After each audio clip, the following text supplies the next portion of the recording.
Olá pessoal, nesse vídeo nós vamos falar sobre o TCP. O TCP é um protocolo da camada que a gente chama camada de transporte e foi em cima dele que a gente construiu a nossa camada de aplicação do primeiro trabalho, que foi o servidor IRC. Então a gente já conhece um pouco de quais serviços são providos pelo TCP. A ideia agora é a gente estudar como que o TCP funciona e como que ele usa os serviços das camadas que estão abaixo dele. Antes de falar sobre o TCP, vamos falar que alternativas que a gente tem a usar o TCP e quais as limitações. Uma alternativa seria a gente usar o protocolo IP, que é um protocolo de uma camada que está abaixo do TCP. Na verdade, o TCP usa os serviços do protocolo IP. Essa camada na qual o protocolo IP está é chamada de camada de rede. Tá? O que o protocolo IP fornece para a gente? Datagramas de internet. Então, é um serviço não confiável, de melhor esforço, de entrega entre dois hosts, entre duas máquinas, dois dispositivos da rede. Então, ele não diferencia programas entre si, ele não garante a entrega, datagramas podem ser perdidos. Tá? O que são datagramas? São pacotes, pequenas unidades de dados. Em cima do IP, a gente pode ter um outro protocolo, utilizando os serviços do protocolo IP, que é o UDP. Ele também é um protocolo da camada que a gente chama camada de transporte, ele seria uma alternativa ao TCP, e ele fornece o que a gente chama de datagramas de usuário. Qual que é a diferença dele para usar diretamente o IP?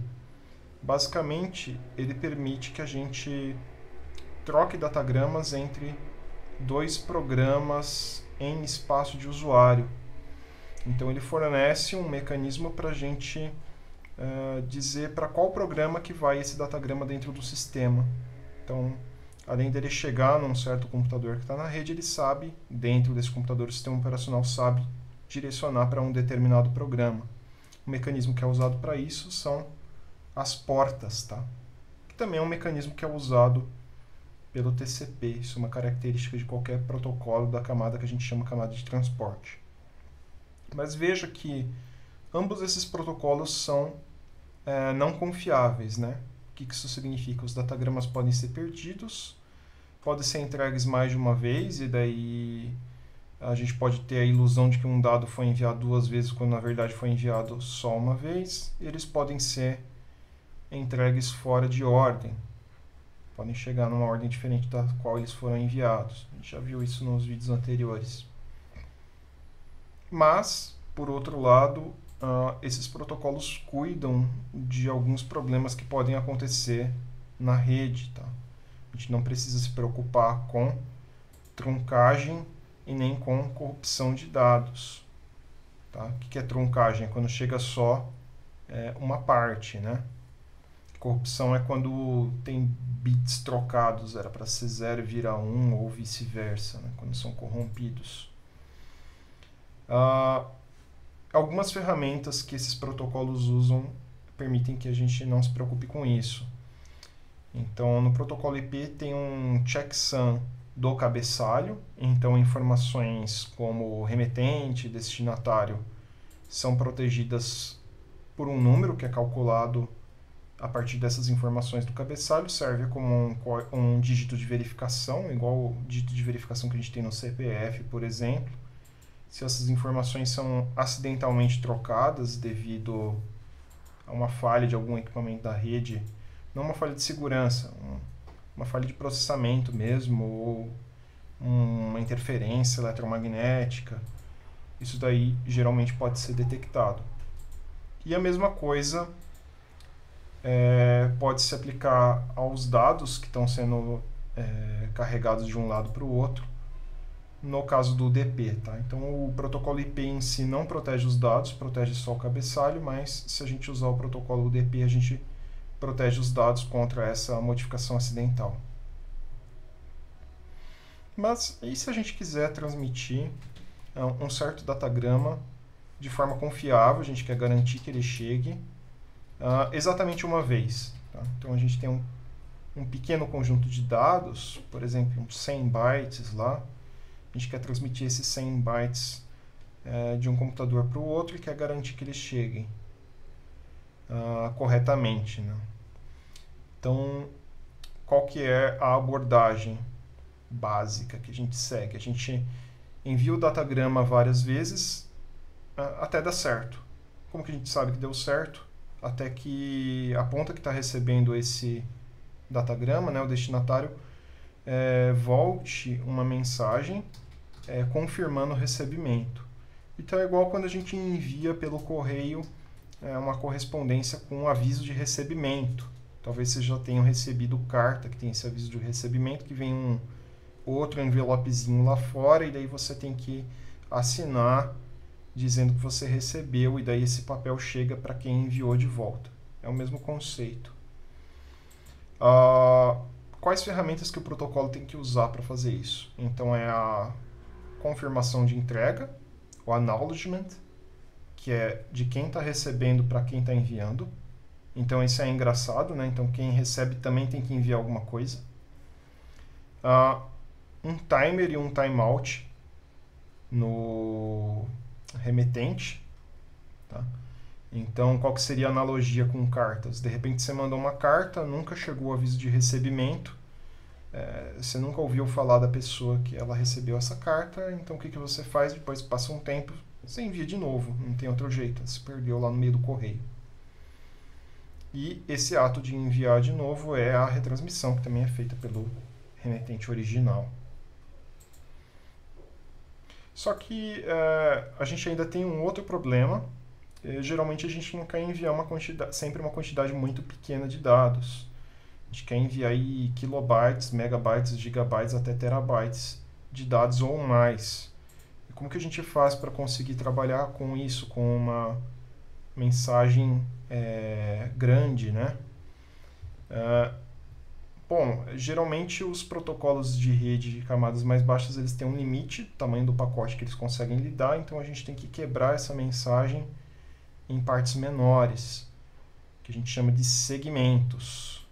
Tá? Então, segmentos nada mais são do que pacotes construídos a partir de pedaços da mensagem original, pode ser algo muito grande. E a gente envia cada segmento como um datagrama confiável. Então a gente usa todas as ferramentas que a gente já usava antes e a gente acrescenta uma nova, que é um número de sequência. Então eu tenho que saber que um certo datagrama corresponde ao início desse fluxo de dados, eu tenho que saber que um outro datagrama é o segundo, que um outro é o terceiro. Assim, se eles chegarem fora de ordem, por exemplo, eu posso reordenar. Se faltar apenas algum deles, eu posso dizer para outra ponta que eu recebi até certo ponto da mensagem, para que ele saiba que ele não precisa retransmitir tudo. Então, o uso desse número de sequência permite todas essas características. Bom, então como que a gente tem essa interação entre os diversos protocolos, né? Um protocolo depende do outro, a gente tem aquela organização em camadas. A gente tem aqui a realidade, né? Que são elétrons, fótons, tensões, grandezas físicas. Em cima dela a gente constrói aqui um protocolo de camada de enlace, que é o Ethernet. Esse protocolo fornece para a gente o que a gente chama de quadros, que são pacotes não confiáveis, não existe garantia de entrega para eles, dentro de uma rede local. Tá? Geralmente computadores ou roteadores que estão ligados diretamente entre si por um cabo. Em cima disso a gente coloca o protocolo IP, que é o protocolo da internet, que fornece para a gente datagramas da internet.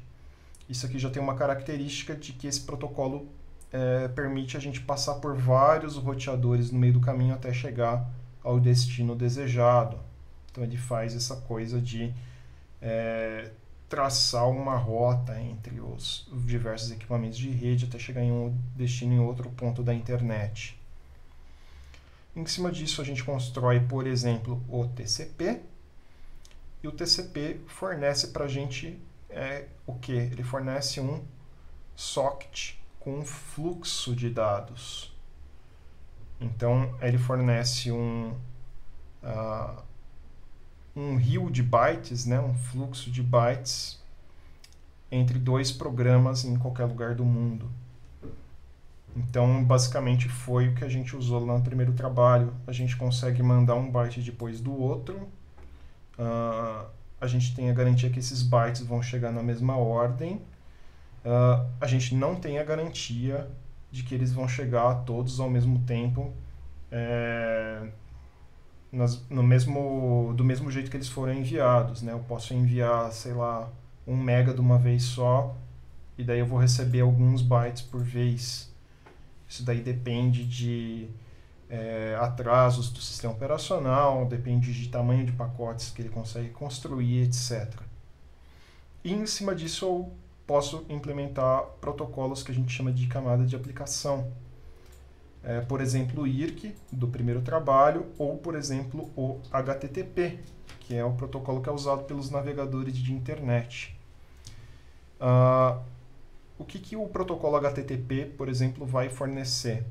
Ele vai fornecer transações web. Transações web são, por exemplo, pedido de alguma página, ou uma imagem, um código em JavaScript, algum recurso que tem no servidor, que é um GET, ou um POST, que é o envio de um formulário ou de algum conjunto de informações por um script para um determinado endereço dentro desse servidor, que é uma URL. Lembrando que nesse protocolo aqui de camada de aplicação, que é o HTTP, a gente tem um problema análogo ao problema que a gente teve no protocolo IRC. No protocolo IRC, a gente podia mandar várias mensagens ou comandos de uma vez só, e a outra ponta tem que saber distinguir onde que começa e onde que acaba cada mensagem. Isso daí pode ser enviado várias coisas numa conexão só. No HTTP a gente tem o mesmo problema. O HTTP ele tem uma versão mais simples, que permite você tratar cada conexão como uma transação. Então, depois de você pedir uma certa página, você fecha a conexão, depois abre outra para pedir uma imagem, por exemplo. Mas isso é ineficiente.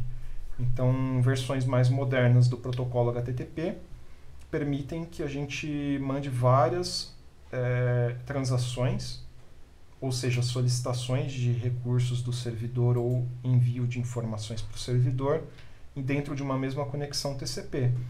Para isso ele precisa saber onde começa e onde termina cada transação dentro desse fluxo de bytes. Então isso é muito interessante porque a gente começa aqui com datagramas, que são coisas que têm naturalmente uma delimitação. Aqui a gente introduz uma abstração que transforma isso num fluxo de bytes, mas geralmente para o ser humano lidar com pacotes é mais simples do que lidar com um fluxo contínuo de bytes. Então muitas vezes a camada de aplicação acaba tendo que reconstruir isso aqui em cima dessa abstração que foi fornecida pelo TCP.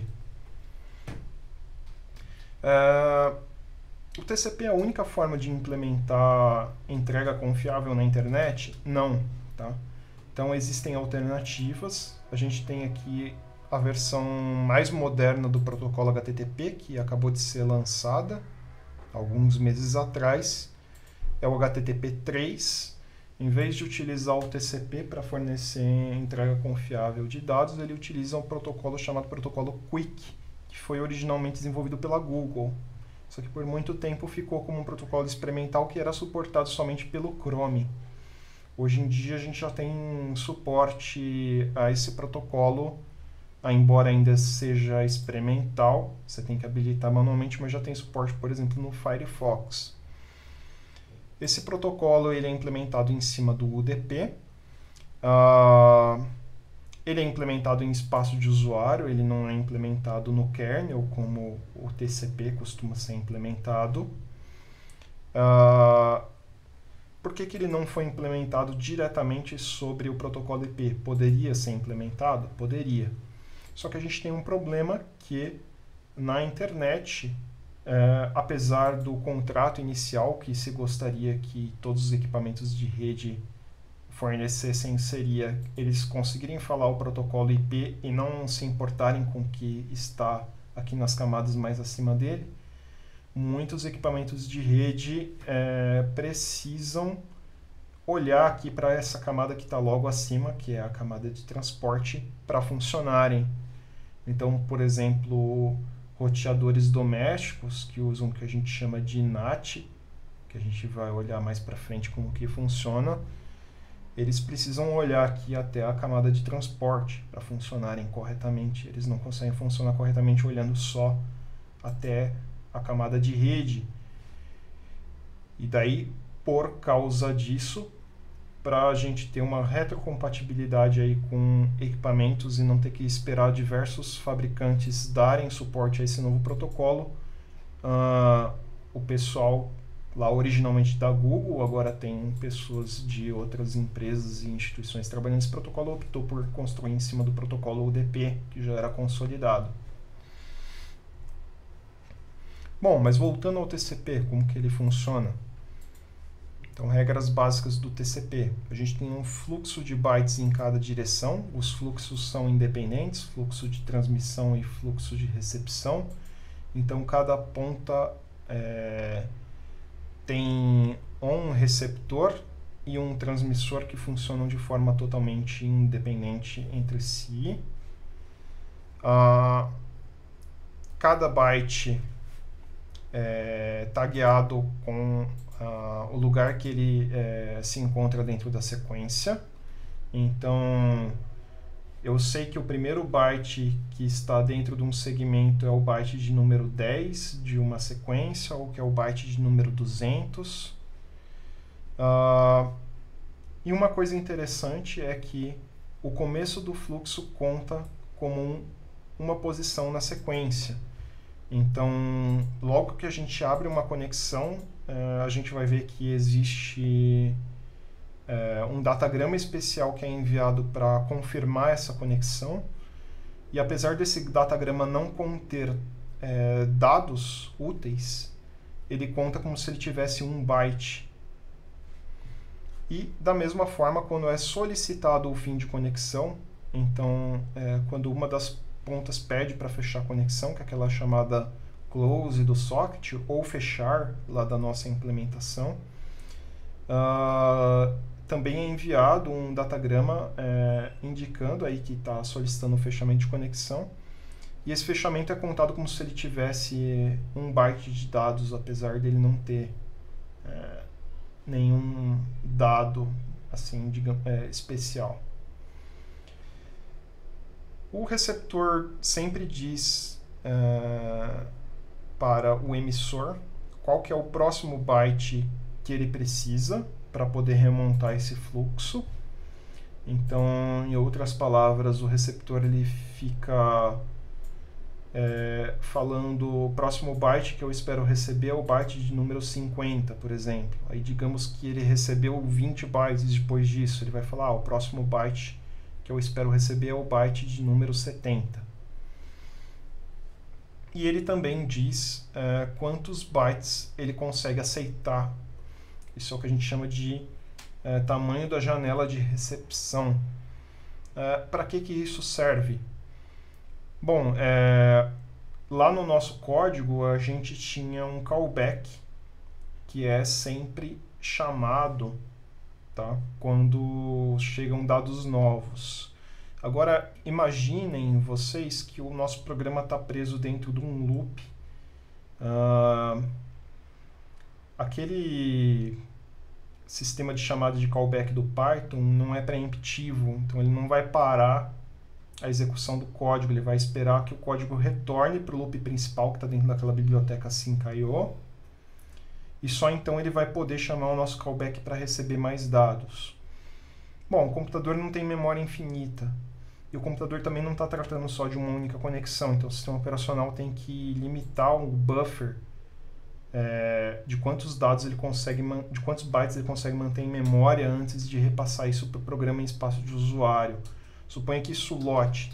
Então o TCP fornece um mecanismo para o sistema operacional avisar a outra ponta de que ele não vai ter onde armazenar esses dados. Foi esgotado o espaço de memória que ele alocou para aquele programa. Qual que é o formato de cada segmento TCP? Bom, aqui estão as informações que são enviadas do emissor para o receptor. Então ele diz qual que é o número, né, o índice do primeiro byte do segmento, que é o que a gente chama de número de sequência. Então ele fala, por exemplo, este segmento contém a palavra Olá Mundo e trata-se do primeiro byte da sequência. Aí depois, se ele for enviar um novo segmento, ele vai estar alguns bytes para frente. Então, esse número de sequência vai aumentando conforme a gente vai indo mais para frente na sequência. Ele tem um bit de SYN, que pode estar setado ou não. Se ele tiver setado, significa que é o início do fluxo, é o início de uma nova conexão. Se não, se ele tiver zerado, significa que a gente está se referindo a uma conexão já estabelecida, a um fluxo que já está em vigor. Tem o conteúdo em si, né, os bytes daquele segmento. Tem também um bit de fim, finalização, que pode estar setado ou zerado. Se ele estiver setado, significa que é o fim do fluxo. Em outras palavras, é uma ponta solicitando o fechamento da conexão. E em condições normais ele está zerado, porque a ponta não quer fechar a conexão, ela quer manter a conexão aberta. Quais informações são transmitidas do receptor para o emissor? Então, eles têm que ficar dizendo qual que é o próximo byte que ele espera receber, que a gente chama de Acknowledgement Number, ou número de confirmação. Então, vejam que interessante. A gente está chamando isso de confirmação. Então, intuitivamente, a gente esperaria dizer o que foi que a gente já recebeu. Mas no TCP a convenção é outra. Ele diz qual que é o próximo byte que ele espera receber, que ele não recebeu ainda. Então ele diz qual que é o próximo número de sequência que eu quero para eu conseguir continuar de onde eu parei. E ele diz a quantidade de bytes após esse lugar onde ele parou, né, o próximo byte que ele espera receber, ele diz quantos bytes à frente dele ele consegue manter em buffer, que é o tamanho da janela de recepção.